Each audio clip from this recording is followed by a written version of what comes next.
Hi, this is Dr. Jeffrey Hanna at Atlas Health Australia. I want to take just a little moment here to explain one of the things that we do different. See, a lot of times when people think of chiropractor, they're going to think that there's going to be a cracking or spinal manipulation and things like that. And even though the video is going to be a little bit crooked here, I want to use this illustration to show you a few things just based on their definition that you do not need to crack the neck in order to actually correct what's going on. So I'm going to show you on this little picture that I've drawn here first for you. Let's say that each one of these little black things would represent a normal condition of the vertebra in your spine, where we would expect for things to be nice lined up like this. And what I've done is I've drawn for you in the blue where you would have the limitations of each of the joints. There's a little ligament goes around it called a capsule. And inside of the capsule is going to be a bunch of fluid. It's these joints that are going to define how the things are able to move. And any place that you have one of these, it's an area that is supposed to move. So the problem that we're looking for in all branches of chiropractic really is we're looking to see, okay, well, where is it that there could be a displacement of the edges of those different kinds of joints? And there's lots of different ways of going about analyzing that. I'm not going to here to say what the best way is or isn't, but conceptually, simply put, this is what we are talking about.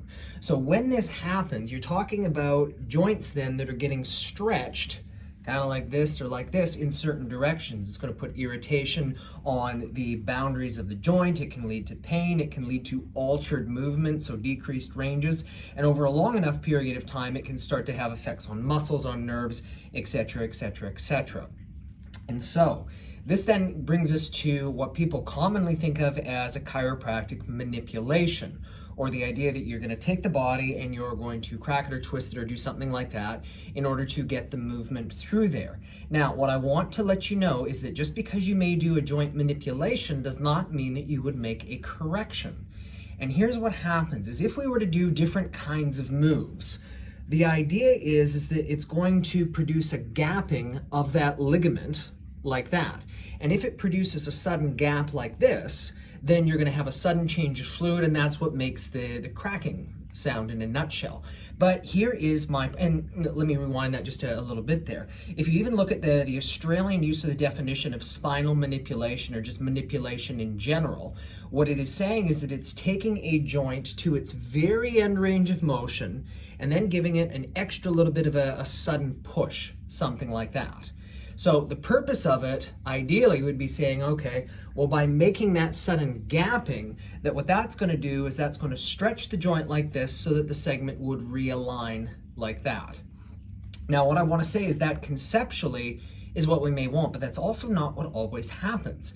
And it's because it is very, very possible to click or crack a joint, but it's going to gap necessarily like this. So if you were stretching this illustration that I've done just for you like this, if we were to stretch it this way, you might have that cracking noise and you're going to have the release of different neurochemicals and things like that. But that does not necessarily mean that that misaligned segment actually corrected to be able to go back the way that it should. This is part of the reason why you have so many different methods of chiropractic care, different forms of adjustments, etc., etc. Because depending on what is actually going on, there are going to be different ways of trying to achieve the same thing. And so this brings us to the way that we try to do the work that we do as best as we can. And sorry, it's a little bit of a smaller picture because again, we're at a bit of an oblique angle here. But in brief, what I've done is I've tried to draw the same picture here where we're talking about a segment conceptually again that has misaligned, doing something like this, so not moving properly, having different kinds of problems, etc., etc. And so what we would be wanting to do, and this is what we do at Atlas Health, is we're going to say, okay, well, let's go ahead and measure this to find out exactly what angle, what direction, and how has that vertebra gone out of place. And we can see this. When we know that, then instead of us wanting to do a general manipulation, move stuff, hope for the best, well, why don't we come in at this particular angle, the way that it's gone, and give it a tap like that. Now, here's the thing, is when you know what that angle is, you usually do not need to use near as much force. And that's not to say that this is right and this is wrong, because I will tell you, there are times and places where you're going to need something like this if it's really, really stuck. But most of the time we find that if you can get the right angle, the right direction, you don't need to use near the amount of force. You give it just a little impulse, which is equivalent to what we would use to feel your pulse, like this or like that. And what that's going to do is that's going to get the segment moving just enough so that your own body is then able to make the rest of the correction. Now, here is the point I want to illustrate, is that when you're doing it this way, you do not have any sudden gapping of the joint.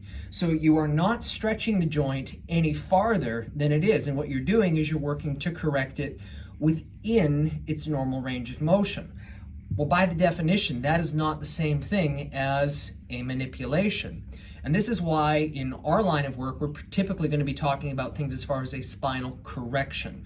We are looking to correct the alignment without altering the integrity of the ligament in any additional way.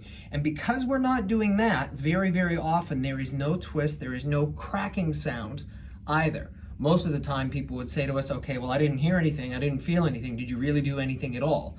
Well, if we've got it just right, then we have different ways of measuring to see, did we actually make a change or not? Of course, we're always going for, okay, we're looking for some kind of a positive change.